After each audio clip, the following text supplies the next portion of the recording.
Welcome to Off the Books, the podcast for savvy e-commerce sellers and bookkeepers who want to take their business to the next level. Let's dive in.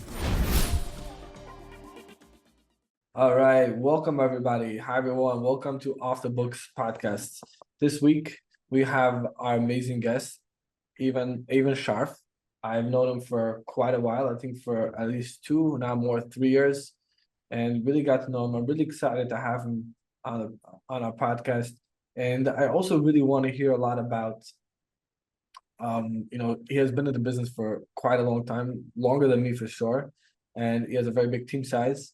And one of the things I like discussing about bookkeeping is we ask a lot of questions, but we want to hear a lot about your ups and downs, because that's going to be very interesting for different bookkeepers and how you maneuver that. Because I recently came to the store, like everybody has their way, how did they get the stuff? Like last podcast we did with somebody, the Met group, where they scaled to 20 employees, and we were talking about client frustration, about other stuff. And what I'm saying is that everybody has a different way of getting there, and it's just good to hear because there's a lot to learn from, a lot to hear. So welcome, Evan, and thank you for joining. Thank you, Nachman. It's always a pleasure to talk to you. I always get inspired when you tell me what's going on. I don't think I've ever walked away from a conversation with you without learning something. Oh, wow. Awesome. Well, I think this time I'm going to be learning from you. So we're giving you the mic. So I know a little bit about your background. We actually already done, I think, we've done a webinar together a while ago. So, we briefly discussed, how you got your way into this company, how you used to work for the big fives. And actually, I do want to touch on one little topic, but I want to move fast on this. So I remember last time you mentioned that most of your clients come through accounting firms. Yeah. So initially, and my question is, how do you establish that relationship? That's a good question. So because I worked at Deloitte, which I think now is the largest accounting firm, I was very familiar, and also my schooling, I went to YU. So it allowed me to speak a certain language with that group of professionals in the accounting space. Okay. So I initially decided that that's the pathway in order to get clients, because I look at them as like an influencer. Okay. Instead of going to individual companies, you have to find somebody who's an influencer. Not in the sense now we have influencers on Instagram, but just a network individual that can lead you to multiple clients. And I figured that CPAs are natural because you're not competing with them. They're doing tax, they're doing audit, right? They want to get a clean set of books. And I looked at it as a lose-lose scenario in the market. It's been a little bit more difficult recently because a lot of these accounting firms recognize that there is value, and they want to get some of that market share with, most of them call it CAS, Client Accounting Services. It's like a new term that they came up with. But there's still plenty of opportunity. But don't forget, we're in a trust business, right? People trust us, especially my company. We're more about not just data entry or, logging in some information. It's more consulting, advisory, and getting that trust from our clients that they're really opening their world to us. And if you have a CPA that already has the trust of their client and they're recommending you for that trust relationship, it's a lot easier pathway to get the client. Wow, it's a very interesting point because, I think this is very important for a lot of our listeners. Me, myself, everybody wants to grow. Everybody wants to grow. You also want to grow.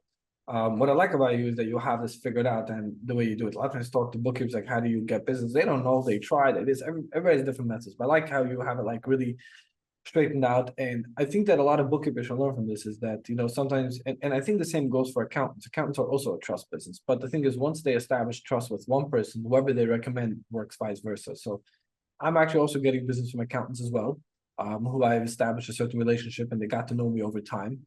And it goes the other way around. Like when we get bookkeeping clients that we want to, let's say, give over to accountants, they trust us, and we say, use this person. They don't even ask twice. And then when we look out to refer bookkeeping services that we get through Connect Books, it's bookkeepers who we have relationships with, and that's where we try to do it. So that's really interesting. It's an interesting intake. I think it'll be very interesting to hear for a lot of people. Is that I think it's a lot about realizing that. I think the biggest factor in getting a bookkeeping client is gaining their trust. And if they already have trust in another party and you get that party to send you business, it's pretty a seamless process. It I was doesn't just even have to be just accounting firms. It could be bankers, it could be attorneys, it could be anybody that services businesses that has a trust relationship that you think you could transfer to who you are once you build that relationship with that influencer. The only thing I would add on is that whenever I get a referral from a trusted partner, like an accountant or like a different bookkeeper, price is always the last discussion. Price is like the last thing on the list. And like, okay, so what do you charge? I give my price. Okay, fine, no problem. Like that It doesn't doesn't always happen that way, but again, because see, if let's say someone needs help, life insurance, right? I'm not a life insurance broker, but I'm gonna go find someone in my network that I know that I've done work for and pass that on to the client because he has a need. So anytime you fulfill the need of one of your clients, they look at you in a different light. They look at you as a facilitator to help them solve their problems, not even related to accounting. It could be anything else. As long as you point them in the right direction and you know you have, and they know you that you have their best interest in mind, right? That's extremely valuable. And you really have to nurture that. You have to maintain that. It can't just be one-off. You always have to look at how you could help them. And that solidifies a relationship with you and your client where they know that stuff is being taken care of the right way with someone who cares about their business. And that's a differentiator for people. That's very, very important. So how big is your team size today? So right now we have 25 people, more or less. What is your structure? Like, do you have like managers, supervisors, or 25 bookkeepers? So again, I started this about 15 years ago. Okay. And steadily the team has grown very, very nicely. The way that we're currently structured is we call them pods. Right now we have about 5 different pods. Each pod has account managers. Each pod is held up by a senior account manager. And the purpose of it is that each pod should be independent of the other. Meaning if someone's on maternity leave or vacation or whatever the case is, it's that pod's responsibility to fulfill the need of the other within that pod itself. So it doesn't disrupt the entire business. And sometimes So just to understand a little bit, do you have like a senior account manager? They're more like a trainer, or it's because you're saying we have 5 pods, means you have meaning a pod as a team of 5. more or less. So Right. sometimes, What of course, it depends on the volume of the client. See, Mhm. not every client is the same. Not every engagement is the same. Some clients have multiple people on it. Some clients. So let's say we have a non-for-profit pod, okay? Or we have an e-commerce pod, okay? So that senior account manager is the initial face of for our firm to the client. They'll do the onboarding, they'll do the heavy lifting, the cleanup, etc. And once things are set up in routine, they introduce the account manager slowly. So that on every engagement, we have at least 2 people that understand what the client needs. So it's not like whoever, let's say Ron is out, okay, then, oh no, we don't know what to do. In addition to documenting procedures and having tasks and all those other things, there's actually a person who understands what's going on. So that's very important. So you have. I just want to get this clear. So you have one senior account manager who does the onboarding. What does the second manager do? No, so we have a senior. Under that, we have multiple account managers. We have these things called stand-ups. So each one of these account managers is assigned to a client, as is the senior account manager. The more junior type of work is automatically done by the account manager. Okay, if there's something more complex or whatever, the senior account manager will help or even directly interact with the client. Okay. Now, that senior account manager is responsible to make sure that all the tasks for that week are done by the account manager. And we have these things called stand-ups, which is very powerful and very important, where every single week there is a 15-minute or 20-minute or half-hour call where they go over all the issues that they foresee happening or that they did have and how to balance it. It's not rigid in terms of, yes, we have to do it every week, and we check. We have metrics. Did you do your stand-up with Rebecca? Did you do your stand-up with Sarah? Right? Did you have your stand-ups? There could be questions back and forth throughout the week. Obviously, there's always constant communication, but this time is reserved where there's accountability for the account manager to the senior account manager and vice versa. So they each are accountable to each other. So the account manager, and then you have the senior account manager. So the senior account manager is the person there's one senior account manager per pod. Yeah. So some companies have it different. They have this is what I'm trying to say. Some companies have it they'll have an onboarding per team, and then they'll have a oversight, like a senior account manager team.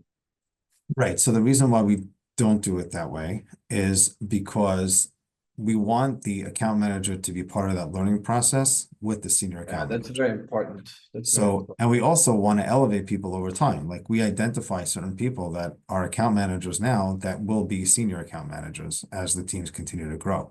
And you can only judge that and you can only figure that out if you've given them opportunities to be involved in the fact finding and the onboarding and the cleanup or catch up work so that you train them and see who's capable of going through that process themselves. So you're giving them the opportunity to shine as they work with the senior. Yeah, that I've heard from a lot of companies, and it's actually done it myself also. We have now like 2 pods. I split up my bookkeeping company in two, where we have like 2 pods and we have 2 managers, and then under them working. I do keep the onboarding in the same manager. I was thinking of splitting it out, but I don't like that part because then the onboarding like knows all the knowledge, and then the account manager has to like relearn it. Well, that's the point. So the person that's onboarding is learning, like Right. it's not a two-step process, it's one. Right. Yeah. I like the process. I like it. And we also started, working on such a type of process where we have the senior, then we have the account manager. So what do you use to be on top of everything? You mentioned like you make sure they do the tasks. Like which task program do you use and how did you set it up? So it took a long time. This is the second system that we've been using. Again, we started a long time ago. So You probably started MS-DOS.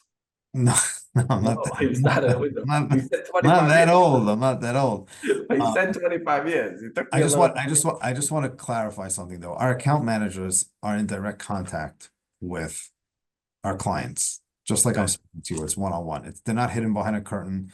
They're not in the Philippines or India or anything like that. We don't do that on purpose because we want that customer service for the clients to understand who they're talking to and be incorporated within the client's business itself. Okay, so that's very important to us. In terms of task management, there are plenty of good ones out there. We use something we've been using it for over 12 years. Something called Teamwork. It's based out of I think it's an Irish company initially. And we had to adjust it and tweak it in order to fit to what we need. It's not an accounting. Who is on top of it? Like who oversaw it? So we have one of the people on the team, the senior account manager initially takes our proposal and our scope of services, is trained to set it up in Teamwork, TPM we call it. And then each one of the tasks are Question like who assigned. trained her? Like who came up with the idea? Who set it up for you? Like you did it all yourself, research, like how did you Me get to it? personally, Who set up Teamworks? Yeah, like who trained the first oh, person? so it evolved over time. We were looking around, we found something. So my longest serving employee, who's been with me almost from the beginning, we were trying to find something. She found it. We played around with it. We thought it would be a great tool to use. And over the time, it's an ongoing process to maintain it and think of better ideas and look at and analyze analytics, reporting, budgeting for projects. Like it's pretty comprehensive. Although I will honestly say not everybody in the company likes it, but we But have so do you use much, it? we use it. Everybody has to use it. You have to. There are other ones that have come out since, but we're not, Right, there's a ton, and I tell you, even a lot of them have also improved a lot in the last few years. right. I'm sure if I was starting from scratch, I probably would find something else to use. Not that this doesn't serve our purpose, it totally does. I happen to like Change is hard. I don't think for us, I don't think it's worth it. Although maybe that'll change. Maybe this year we'll look at something else and we'll decide to change it. So I don't want anybody to take like my experience. I'm sure that there are better things out there, but for us, it works. But again, it's not exclusive to bookkeeping or accounting. It's a general task. It's a general, so I know I myself am struggling with this, to have a good task program, so. We originally started with ClickUps, a while ago, just because I like that it has a lot of features. So by me, the more features, the more complicated, the better it is, but then. We had a big problem is I didn't have the headspace and the time to put myself into structure, right? I found it to be like, you really need to put yourself in, and we actually hired somebody like as a consultant. Oh. And recommended we switch to Asana. We actually did that, and it's been a game changer for us since then. Like let's say for example, if I'll review books from a certain client and I'll see like 10 stuff missing, then I'll go into the project in Asana and make sure these recurrent tasks for this, and then just put in all those tasks, and then next month it automatically gets done. But one thing is what I learned from the consultant, like one of the most amazing things, which a lot of people say, is that it's either everything in Asana or nothing. You know, like part of our biggest problem is that we were like 70% organized. So the last 30% always fell through the cracks. That was the worst. I could have stand. 99% organized is not organized. Yeah. So like I guess the type of software you use, I guess you use all the communications and all the stuff, everything gets handled in that task program. We don't communicate. No, it's only internal. We don't communicate No, but externally. also it's also only internal, but I'm saying it's all, like, for example, just if a client needs to get a P&L on the 10th of the month and they haven't sent it, then they have to go into the task program. All right, so exactly. So we have recurring tasks. Some are monthly, some are weekly, some are daily. Everybody gets an automatic email every single day, what they're supposed to do that day based on the task and what thing is due when. We also train people to look ahead, what is going to be happening this week. That's also gets emailed to them every single morning automatically from the system. I can't say everybody looks at it, but the truth of the matter is at this point, I don't know what everybody looks at and doesn't look out because it's not my responsibility anymore. So that is, we have one of our lead operation people who also is a senior account manager. It's her responsibility every single week to report to the leadership team, how many late tasks do we have? And sometimes late tasks are supposed to be late. The client's not getting back to us, but at least, and that's part of the things that happens when you stand up. So it's not just like, oh, I have 20 late tasks, 100 late tasks, 50 late tasks, or 4 late tasks. They actually go through why. And again, I think accountability is the name of the game. You get embarrassed if every single month or every single week, you have the most outstanding tasks or open tasks. Now, again, it's okay to have some because a lot of it is contingent on the client, but you have to know when, why, and how to address it. I found accountability to be like, it's like a fine line, because if you don't hold accountable, then it's just like a free lunch. But on the other hand, you know, you don't want to be like too whatever. So the way that you deal with that is you set what the metrics is before. It's like, if I tell my kid, if you don't get up for the bus tomorrow at 9 o'clock or whatever it is, you're not going to be able to play baseball tomorrow. So you're putting the decision in their hands. It's their decision whether they get up at 9 o'clock. It's their decision whether they play. It's not you. You set the groundwork. Now you have to be encouraging and you have to be understanding and you have to be empathetic and understand what each account manager, what their shoes are like or why they're not doing it. But there has to be accountability. See, by us, everything is constructive. There's a culture here. The culture is we're all holding hands to take care of the client. So if I point something out to you that something is wrong or something needs to be addressed, the recipient of that critique, and sometimes we take the word critique as always being negative. Critique doesn't have to be negative. It could be positive too. But if it's constructive criticism, that means I'm only telling you to because I know that you could fix it. And I know that you could do a better job. And I'm here to help you do that better job.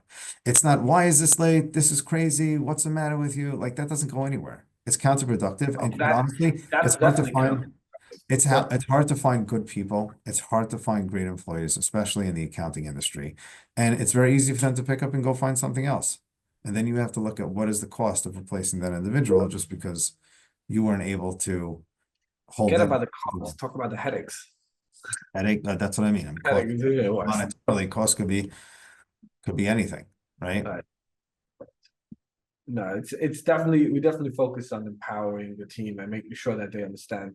The way we start off with, you know, whenever time we start off with every account, we always explain to them that, you know, their responsibility is going to be, you know, not just about entering bills, paying bills. It's going to be about giving reports to the client. And I actually found one thing to be very interesting is where I ask my employees a lot of times, do you know why the client hired us? I ask them all the time. A good question. Yeah, because I remember the beginning, like this was like 7 years when I started. I had a big client using us, and the client was a little upset and a little bit lagging. And I asked the top bookkeeper, I was like, the guy working, I was like, do you understand what he wants from us? Like, what do you mean? I'm entering bills, paying bills. I said, yeah, but that's not really why he hired us. He hired us because he was supposed to get these type of reports. Now we have to enter bills and pay bills and do proper bookkeeping in order to give these reports. But if you're not understanding what the client wants and you're doing X and they're doing Z, then you're just on two different worlds. So that's Yeah, that goes into expectations, right? What are the expectations of this client? Now, not every client's expectations are the same. And that's Correct. one of the things that we try to figure out when we initially have a call with them before we prepare a proposal, when we onboard them. We always ask the question, what do you think your purpose is in hiring us? Meaning, is it just to report to investors? It's to make management decisions? Is it because you don't know what's going on? Is it because your mother told you need to get this person to help you with the books? And we just want to know what your mindset is. Because if you're not, if we're Actually, doing the work, I had such a weird story. South Korea, right? It was such a weird story. It's just like I would say is a big part of the sales process is understanding number one what the value you're bringing for the client and the client understanding that as well. And I have one client that he called me up like 5 months ago. He's canceling. So I'm like, what's wrong? I knew his account manager is really good. She's really great on top of everything. So he's like, look, I'm not making money. I said, well, who's gonna tell you you're not making money if not me? He's like, look, I haven't looked at your reports in the last year and a half. I'm like, seriously? I said, you've been getting it every month on time. Yeah, but I haven't done anything. So I said, so why do you hire me originally? Because I was told you need a bookkeeper. So I mean, I will tell you, like for the audience, everybody wants to have clients that appreciate the work that you're doing. And for sure. unfortunately, most clients don't. And to weed out the clients that will, it propels you and your team to continue to do a better job when you know that the work you're doing is appreciated, it's valued, and it will help a business propel itself to continue to grow based on the insight and the information that you provide them. So if you know from the outset that the person's not going to appreciate it, it's going to be a really, really difficult engagement. So the punchline is on the story was that we told him, I made a deal with the client. I said, I didn't promise him. I said, but how about I can take your business from a loss to the positive? And the guy was like, really? I was like, if you can do that, I'll pay right now. I Just said, make a journal, Nachman, just make a journal entry. no, that's not what I do. That's not what I do. No. But I told him we could do that. And what ended up happening was he said, you know what? So he's like, how? I said, number one, you have to understand the basic margins of your business. You're selling stuff below your break-even point. You might be making 10% profit, but your break-even point is actually 20% based on your overhead. So then I told him a different thing is I said, we also were waiting for certain data that he never gave us, like landed costs and other stuff that he never gave us, which we had reached out to him. I had called him up. I said, at one point, why are you not giving this? I was like, oh, it's too hard for me. Fine. It's too hard. It's too hard. But then push came to shove. He was losing so much money. He was losing like 50 grand a month. And we actually took the books, we paint together a clear picture. And this is always I tell my clients, and I explain this to other bookkeepers. I can tell you if you're making money or not. I cannot tell you how to make money. That's why you're a business owner. And if you find that too hard, quit your business and get yourself a 9-to-5 job. So there's a saying, you can lead a horse to water, you can't make a drink. So I told him, I can show you where you're losing money, where you're not losing money. I can tell you what the margins on these products need to be in order for you to cover your overhead and take home a check every week. So we started working. That was February. We started working. We did our initial review in December. Was very shocked to see certain results. Very, very shocked when we put together the full picture. And at that point, he already gave us whatever we requested. He put together whatever we needed. And then he didn't start working on it till mid-December. And at this point, January, it looks like we're making a profit. Based on, we haven't finished yet the January books because we're still waiting for Amazon to close on certain settlements. But based on what we have done, it looks like January is going to be reporting like a $20,000 to $30,000 profit coming from a $50,000 loss. And what I've seen this many times over and over is that a lot of times business owners, if they would just, they're like so like overwhelmed with whatever's going on, and they don't take that 5 minutes to like really, or not 5 minutes, 5 hours to really get into the business and understand how to make this work. And a lot of times I have good businesses. It just gets so overlooked. And sometimes, they have to get to that breaking point where they're losing so much money and like, wow, so what do we do next? And at that point. But that was really, really interesting for us, to take them from one extreme to the other extreme. That's a really nice success story. We have to wrap up the books, and I really hope to set the numbers. I mean, it's based on my, speculation from last week. We're still waiting for a bunch of fees to kick in. We will be right back. Let's just pause for a minute to talk about ConnectBooks. If you are involved in e-commerce bookkeeping in any way, this is a tool that you need. ConnectBooks brings together all your data from Amazon and any other marketplace in one clear, easy to navigate dashboard. Of course, all this information streams directly into your QuickBooks, so you can have the data exactly where you need it. With a free 30-day trial, which is literally a no-brainer, and no credit card up front, just go to connectbooks.com and give it a try. That's one word, connectbooks.com. So we do want to start wrapping up. I do have one more question for you that I want to ask. I have a bunch of more questions. I'm going to have to do a follow-up podcast. We'll have to do this again. I could talk to you for 4 hours. We've done that already once. I will do it again. There's a lot to talk about. No, we did. That was not about. It was just a 4-hour conversation. Oh, that's right. That's right. Right. We should do it again. So I'm a big fan of, one of the things you're saying is like, making sure we're always here for the client and making sure we want to give the service that the client needs.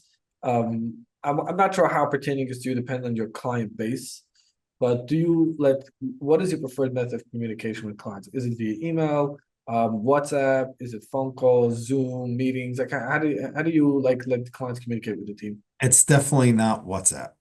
Definitely not WhatsApp. Okay, so you're out of the hook in that. Definitely not WhatsApp, because the truth is things get lost that way. Our main method of communication is email. And everybody has different folders. We use Outlook. Okay. It's very clear where things are going. We have a method that we train people on.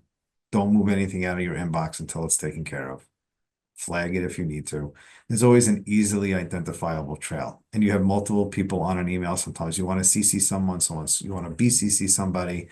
And in WhatsApp, it just gets lost. It's like text. It's like all over the place. So we don't want our clients reaching out to people on their personal devices all the time. We don't find it appropriate. And there has to be, for the health of your business and for the health of your employees and for your health as well, you have to control the method of communication. Otherwise, it's like the Wild West and it's all over the place. And those lines are always blurred. You can give great customer service. That doesn't mean you have to respond to them and they see when you read it. And again, you can turn it on, setting, off the setting, or whatever. So most of the communication is via email. The second mode of communication is we usually have Teams meetings with people just like this, right? So we schedule it, we set it up for them. We're always available for them, right? Obviously, if they're working on client A and client B wants to talk to them, they're not available at that moment. That's normal. But we find that communication between our clients on Teams calls is very important because, again, it puts a face to who's working with you. It's not behind the curtain. We're real people. We want to, every day that we work on a client, we understand their business more and more. And eventually, or through that process, we're able to service them better the more we know about them. So definitely not WhatsApp, email, Teams, Zoom, whatever. So I'll give you a little bit of my take. First of all, we do have WhatsApp for every client. However, it's not personal devices. I own the number. So I create for everybody a second number. We don't put devices lying around. We have like a tablet and it's on the computer. So basically they're not even like on a phone. So like a message pops up. See, I have WhatsApp on my computer also open out. I do have 2 WhatsApps. One's for my personal, like all my other stuff that I don't want to. And then I have one for the business where all the business stuff comes in. So what we do is we keep it completely separate. So we would never have somebody communicate with their personal device to a client. But actually what we did do is based on our new workflow with our task programs that when a message comes into WhatsApp or an email, if it could be dealt with right away, it's dealt with right away. Otherwise, a task gets created in the task program and they just follow up when they have time and they schedule it. So it's different. It works. I mean, look, I think a lot of the reason why you're doing it is because a lot of your clients are used to communicating on WhatsApp and you're sort of have to do it that way. You also like it. You're part of that thing. So we're not. Look, we have clients all over the spectrum. I mean, I send out a card in the morning. I send out like 20 voice notes. I go through all the messages. Just voice notes, definitely. Voice notes, I can't. You should make it double speed. I don't want to. I don't want to listen to any voice notes. I want to be able to look at something quickly, figure it out, and then because then I have to play it. And this has to be a quiet place, or let's say I'm somewhere else, and then I forget about it. I don't know. We're definitely not WhatsApp people. Get your earbuds in your pocket.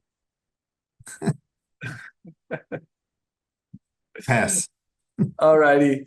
Anyway, thank you, Evan, so much for joining us. This has been a really great episode. I really enjoyed it. I have so many other questions to ask you, so many other stuff to learn from you. And I'm definitely going to have to do another follow-up podcast with you just for the rest of the stuff. But either way, it has been great having you. And do you have any special message at the end to share with our audience? I will say one thing. First of all, thank you for having me. Again, I think we could talk for hours. I think it's very important to realize that your best asset are your people. Sure. And I do this saying, train them as well that they should be able to leave. Treat them as well that they shouldn't want to leave. okay, that's a nice way to put it. I mean, the truth is, I care more about my people than the clients. Maybe I shouldn't say that publicly, but that's the truth. Okay, I mean, we will always defend the people that work here. Okay, because we need them to run the business. Clients come, clients go. Hopefully they don't go more than they come. But like it's very important that your team knows that you have their back and that will help them do a better job. Can't agree with you more on that. Good employees is good clients. If you don't have good employees, then Great. Good's not enough. Has to be. great. And they have to know they're great, and you have to tell them that they're great. Yep. No, that's very important. You have to empower them and make sure that the way I always approach it is I always tell them like you are operating on your own. You know, it's like your job to handle it. Your job is to take it from A to Z. Where like when I hand over the responsibility to them, then they kind of like run with it. If you let them, I'll tell you my line when we hire them. I trust you to succeed and I trust you to fail. why you trust them to fail? Because everybody makes mistakes. And I trust them that a mistake is going to happen, but that shouldn't waver our belief that they're a great employee. So what you learn from them, what they have to learn from that, when there is a mistake, what are they learning from that mistake? If it's a mistake and they don't learn from it, that's a problem. But I'm trusting you to succeed, and I'm trusting you to fit, even if there is a mistake, which inevitably everybody makes mistakes, right? So what do you do with that mistake? But knowing that I have your back, it feeds into that constructive criticism and trying to make everybody better mentality that everybody here has. No, that's definitely the way to do it. As Albert Einstein says, the definition of insanity is doing the same thing over and over, expecting different results. Trump just said that. Well, Again, that's where he got it from. That's where he got it from. That's he why stole it from Albert Einstein. But I know he didn't make it up. I know it's a famous line. So right, so the lines from Albert Einstein, but and I told my employee as well when they made a mistake. I recently had one employee made a pretty bad mistake, and we actually implemented certain stuff because of that mistake. see, everybody's learning from it. Makes everybody better. And I told her, look, the mistake is not acceptable, but one thing is, if you learn from it, it's a good experience. If this never happens again. You see that mistake, you got to grow from it, right? She made a mistake, and now your entire organization is now benefited and better because she made that mistake. Yeah, no, the whole not just you should give her a gift. All right. Okay. All right. We were supposed to wrap up already. We're gonna wrap up. And anyway, Okay, Nachman. Thank you so much for joining. It's always a pleasure to have you. And guys, look forward for our next episode. And Evan, we hope to have you back sometime soon. Thank you so much. Thank you.